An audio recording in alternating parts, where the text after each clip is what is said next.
भगवद गीता अध्याय 8 अक्षर ब्रह्म योग। अध्याय 8 में श्री कृष्ण अर्जुन को अक्षर ब्रह्म योग का उपदेश देते हैं।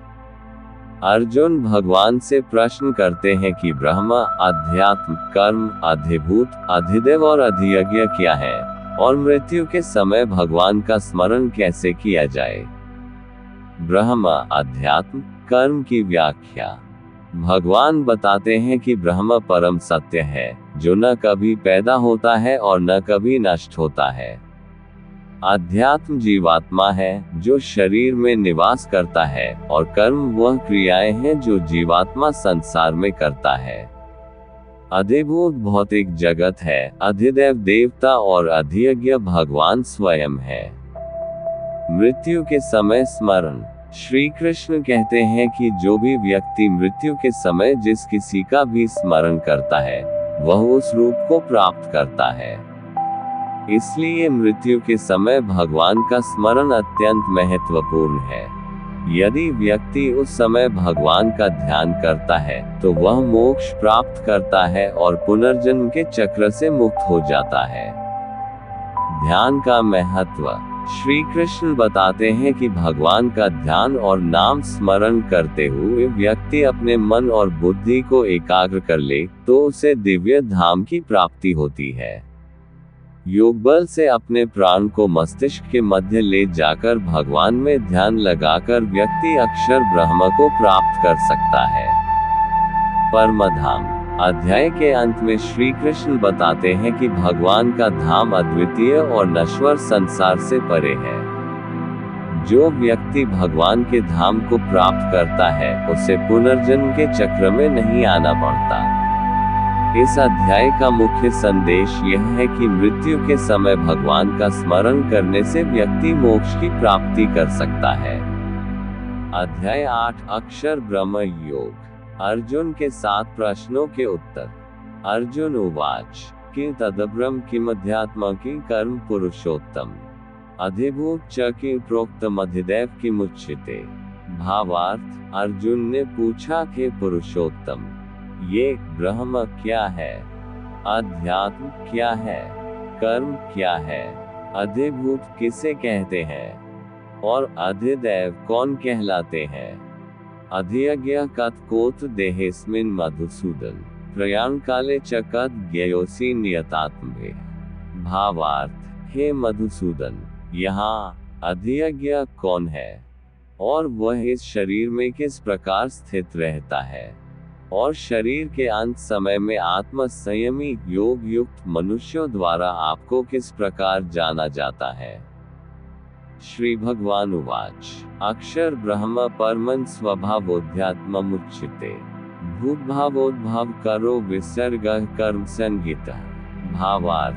श्री भगवान ने कहा जो अविनाशी है वही ब्रह्म आत्मा दिव्य है और आत्मा में स्थिर भाव ही अध्यात्म कहलाता है तथा जीवों के वह भाव जो कि अच्छे या बुरे संकल्प उत्पन्न करते हैं उन भावों का मिट जाना ही कर्म कहलाता है।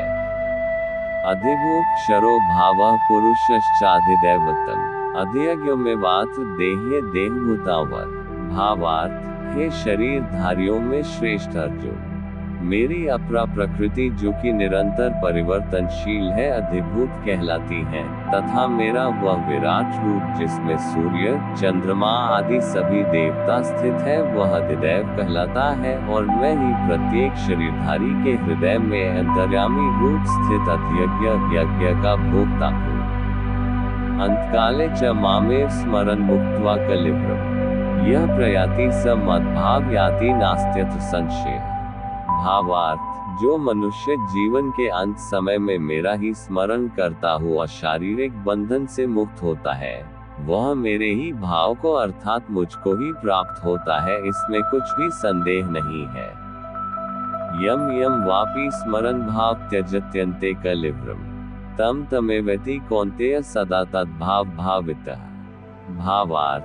हे कुंती पुत्र, मनुष्य अंत समय में जिस जिस भाव का स्मरण करता हुआ शरीर का त्याग करता है वह उसी भाव को ही प्राप्त होता है जिस भाव का जीवन में निरंतर स्मरण किया है। तस्मात् सर्वेषु कालेषु मामनुस्मर युद्धच्च मयि अर्पितमनो बुद्धिर्मामे वैश्यस्य संशयम्। भावार्थ, इसलिए हे अर्जुन, तू हर समय मेरा ही स्मरण कर और युद्ध भी कर, मन बुद्धि से मेरे शरणागत होकर तो निश्चित रूप से मुझको ही प्राप्त होगा। अभ्यासयोगयुक्तेन चेतसा नान्यगामिना परमं पुरुष दिव्यम याति पार्थानुचिंतयन्। भावार्थ, हे पृथापुत्र, जो मनुष्य बिना विचलित हुए अपनी चेतना आत्मा से योग में स्थित होने का अभ्यास करता है, वह निरंतर चिंतन करता हुआ उस दिव्य परमात्मा को ही प्राप्त होता है। कवि पुराण मनुशासितार मनोरण्यस्मनुस्मृत्य सर्वस्य धातार्मचिन्त्य रूप मादित्य वर्ण तम सह परस्तात्। भावार्थ, मनुष्य को उस परमात्मा के स्वरूप का स्मरण करना चाहिए जो कि सभी को जानने वाला है, पुरातन है, जगत का नियंता है, सूक्ष्म से भी अति सूक्ष्म है, सभी का पालन करता है, अकल्पनीय स्वरूप है, सूर्य के समान प्रकाशमान है और अंधकार से परे स्थित है। प्रयाण काले मनसाचलेन भक्त्या युक्तो योगलेन च ध्रुवो मध्य प्राणमावेश्य सम्यक सतम पर पुरुष बपैति दिव्यम। भावार्थ, जो मनुष्य मृत्यु के समय अचल मन से भक्ति में लगा हुआ योग शक्ति के द्वारा प्राण को दोनों भौहों के मध्य में पूर्ण रूप से स्थापित कर लेता है, वह निश्चित रूप से परमात्मा के उस परम धाम को ही प्राप्त होता है। संन्यास योग और भक्ति योग से परमात्मा की प्राप्ति। यदक्षर वेदविदो वदन्ति विशन्ति यद्यत्यो वित्रागा यदिच्छन्तो ब्रह्मचर्यं चरन्ति तत्ते पदम संग्रहेन प्रवक्ष्ये। भावार्थ, वेदों के ज्ञाता जिसे अविनाशी कहते हैं तथा बड़े बड़े मुनि सन्यासी जिसमें प्रवेश पाते हैं, उस परम पद को पाने की इच्छा से जो मनुष्य ब्रह्मचर्य व्रत का पालन करते हैं, उस विधि को तुझे संक्षेप में बतलाता हूँ। सर्वद्वाराणि संयम्य मनोहृदि निरुध्य च मूर्धन्याधायात्मनः प्राणमा स्थितो योग धारणाम। भावार्थ, शरीर के सभी द्वारों को वश में करके तथा मन को हृदय में स्थित करके प्राणवायु को सिर में रोक करके योग धारणा में स्थित हुआ जाता है। ओमितेकाक्षर ब्रह्म व्याहरन् मामनुस्मरन् यह प्रयाति त्यजन देह से याति परमागतिम। भावार्थ, इस प्रकार ओकार रूपी एक अक्षर ब्रह्म का उच्चारण करके मेरा स्मरण करता हुआ शरीर को त्याग कर जाता है, वह मनुष्य मेरे परम धाम को प्राप्त करता है। अनन्य चेता सततम यो मा स्मरति नित्यशः तस्याहं सुलभः पार्थ नित्ययुक्तस्य योगिनी। भावार्थ, हे पृथापुत्र अर्जुन, जो मनुष्य मेरे अतिरिक्त अन्य किसी का मन से चिंतन नहीं करता है और सदैव नियमित रूप से मेरा ही स्मरण करता है, उस नियमित रूप से मेरी भक्ति में स्थित भक्त के लिए मैं सरलता से प्राप्त हो जाता हूँ। मामोपेत्य पुनर्जन्म दुखालयम शाश्वतम नाप्नुवन्ति महात्मानः संसिद्धि परमागता। भावार्थ, मुझे प्राप्त करके उस मनुष्य का इस दुख रूपी अस्तित्व रहित क्षणभंगुर संसार में पुनर्जन्म कभी नहीं होता है, बल्कि वह महात्मा परम सिद्धि को प्राप्त करके मेरे परम धाम को प्राप्त होता है। ब्रह्मभुवनालोकाः पुनरावर्तिनोऽर्जुन मामोपेत्य तु कौन्तेय पुनर्जन्म न विद्यते। भावार्थ, हे अर्जुन, इस ब्रह्मांड में निम्न लोक से ब्रह्म लोक तक के सभी लोकों में सभी जीव जन्म मृत्यु को प्राप्त होते रहते हैं, किंतु हे कुंती पुत्र अर्जुन, मुझे प्राप्त करके मनुष्य का पुनर्जन्म कभी नहीं होता है। सहस्रयुग पर्यंत महर्यद ब्रह्मणो विदो रात्रि युग सहस्रांता तेहोरात्र विदो जना। भावार्थ, जो मनुष्य 1000 चतुर्युगों का ब्रह्मा का दिन और 1000 चतुर्युगों की ब्रह्मा की रात्रि को जानते हैं, वह मनुष्य समय के तत्व को वास्तविकता से जानने वाले होते हैं। अव्यक्ताद् व्यक्तयः सर्वाः प्रभवन्त्यः राग्मे रात्र्याग्मे प्रलीयन्ते तत्रैवाव्यक्त संज्ञके। भावार्थ, ब्रह्मा के दिन की शुरुआत में सभी जीव उस अव्यक्त से प्रकट होते हैं और रात्रि की शुरुआत में पुनः अव्यक्त में ही विलीन हो जाते हैं। उस अव्यक्त को ही ब्रह्म के नाम से जाना जाता है। भूतग्रामः स एवायं भूत्वा भूत्वा प्रलीयते। रात्र्याग्मे वशः पार्थ प्रभवत्यह्राग्मे। भावार्थ, हे पृथापुत्र, वही यह समस्त जीवों का समूह बार बार उत्पन्न और विलीन होता रहता है। ब्रह्मा की रात्रि के आने पर विलीन हो जाता है और दिन के आने पर स्वतः ही प्रकट हो जाता है। परस्तस्मात्तु भावोऽन्योऽव्यक्तो व्यक्तात् स्नात्नः। यह स सर्वेषु भूतेषु नश्यत्सु न विनश्यति। भावार्थ, लेकिन उस अव्यक्त ब्रह्म के अतिरिक्त शाश्वत अनादि अनंत परम अव्यक्त परब्रह्म है। वह परब्रह्म सभी जीवों के नाश होने पर भी कभी नष्ट नहीं होता है। अव्यक्तोऽक्षर इत्युक्तस्तमाहुः परमागतिम् यं प्राप्य न निवर्तन्ते तद्धाम परमं माम। भावार्थ, जिसे वेदों में अव्यक्त अविनाशी के नाम से कहा गया है, उसी को परम गति कहा जाता है, जिसको प्राप्त करके मनुष्य कभी वापस नहीं आता है। वही मेरा परम धाम है। पुरुषः स परः पार्थ भक्त्या लभ्यस्त्वनन्यया। यस्यान्तः स्थानि भूतानि येन सर्वमिदं ततम्। भावार्थ, हे पृथापुत्र, वह ब्रह्म जो परम श्रेष्ठ है, जिसे अनन्य भक्ति के द्वारा ही प्राप्त किया जा सकता है, जिसके अंदर सभी जीव स्थित हैं और जिसके कारण सारा जगत दिखाई देता है। प्रकाश मार्ग और अंधकार मार्ग का निरूपण।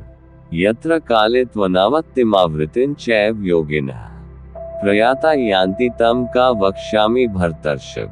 भावार्थ, हे भरतश्रेष्ठ, जिस समय में शरीर को त्याग कर जाने वाले योगियों का पुनर्जन्म नहीं होता है और जिस समय में शरीर त्यागने पर पुनर्जन्म होता है, उस समय के बारे में बतलाता हूँ। अग्निर्ज्योतिर्ः शुक्लः षण्मासा उत्तरायणम् तत्र प्रयाता गच्छन्ति ब्रह्म ब्रह्मविदो जनाः। भावार्थ, जिस समय ज्योतिर्मय अग्नि जल रही हो, दिन का पूर्ण सूर्य प्रकाश हो, शुक्ल पक्ष का चंद्रमा बढ़ रहा हो और जब सूर्य उत्तर दिशा में रहता है, उन 6 महीनों के समय में शरीर का त्याग करने वाले ब्रह्मज्ञानी मनुष्य ब्रह्म को प्राप्त होते हैं। धूमो रात्रिस्तथा कृष्ण षण्मासा दक्षिणायनम् तत्र चांद्रम सम ज्योतिर्योगी प्राप्य निवर्ते। भावार्थ, जिस समय अग्नि से धुआं फैल रहा हो, रात्रि का अंधकार हो, कृष्ण पक्ष का चंद्रमा घट रहा हो और जब सूर्य दक्षिण दिशा में रहता है, उन 6 महीनों के समय में शरीर त्यागने वाला स्वर्ग लोकों को प्राप्त होकर अपने शुभ कर्मों का फल भोग कर पुनर्जन्म को प्राप्त होता है। शुक्ल कृष्णे गति हेते जगता शाश्वते मते एकयात्यनावृत्ति मन्यया वर्तते पुनः। भावार्थ, वेदों के अनुसार इस मृत्यु लोक से जाने के 2 ही शाश्वत मार्ग है, एक प्रकाश का मार्ग और दूसरा अंधकार का मार्ग। जो मनुष्य प्रकाश मार्ग से जाता है वह वापस नहीं आता है और जो मनुष्य अंधकार मार्ग से जाता है वह वापस लौट आता है। नैते श्रुति पार्थ जानन योगी मुह्यति कश्चन तस्मात् सर्वेषु कालेषु योगयुक्तो भावार्जुन। भावार्थ, हे पृथापुत्र, भक्ति में स्थित मेरा कोई भी भक्त इन सभी मार्गों को जानते हुए भी कभी मोहग्रस्त नहीं होता है। इसलिए हे अर्जुन, तू हर समय मेरी भक्ति में स्थिर हो।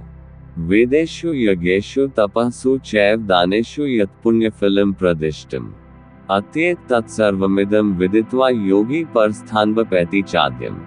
भावार्थ, योग में स्थित मनुष्य वेदों के अध्ययन से, यज्ञ से, तप से और दान से प्राप्त सभी पुण्य फलों को भोगता हुआ अंत में निश्चित रूप से तत्व से जानकर मेरे परम धाम को ही प्राप्त करता है, जो कि मेरा मूल निवास स्थान है। ओम तत्सदिति श्रीमद्भगवद्गीतासूपनिषत्सु ब्रह्मविद्यायां योगशास्त्रे श्री कृष्णार्जुन संवादे अक्षर ब्रह्म योगो नामाष्टमोऽध्यायः। इस प्रकार उपनिषद, ब्रह्मविद्या तथा योग शास्त्र रूप श्रीमद् भगवद गीता के श्री कृष्ण अर्जुन संवाद में अक्षर ब्रह्म योग नाम का 8वां अध्याय संपूर्ण हुआ। भगवद गीता अध्याय 8 अक्षर ब्रह्म योग सारांश। अध्याय 8 में भगवान श्री कृष्ण अर्जुन के प्रश्नों का उत्तर देते हुए जीवन, मृत्यु और मोक्ष के गूढ़ रहस्यों को प्रकट करते हैं। अर्जुन भगवान से 7 महत्वपूर्ण प्रश्न पूछते हैं। ब्रह्म क्या है? अध्यात्म क्या है? कर्म क्या है? अधिभूत क्या है? अधिदैव क्या है? अधियज्ञ कौन है? और मृत्यु के समय भगवान का स्मरण कैसे किया जाए? ब्रह्म, अध्यात्म और कर्म की व्याख्या। श्री कृष्ण बताते हैं कि परम सत्य को ही ब्रह्म कहते हैं। जीवात्मा जो शरीर में निवास करती है उसे अध्यात्म कहा जाता है। सभी जीवों द्वारा की जाने वाली गतिविधियों को कर्म कहा जाता है। मृत्यु के समय भगवान का स्मरण। भगवान कहते हैं कि जो भी प्राणी मृत्यु के समय जिस किसी का स्मरण करता है वह उसी को प्राप्त होता है। इसलिए मृत्यु के समय भगवान का ध्यान और स्मरण अत्यंत महत्वपूर्ण है। जो व्यक्ति मृत्यु के समय भगवान को याद करता है वह भगवान के दिव्य धाम को प्राप्त करता है और पुनर्जन्म के चक्र से मुक्त हो जाता है।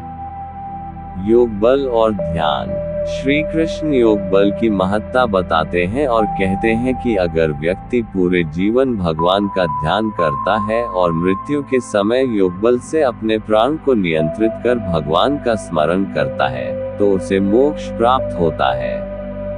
परमधाम।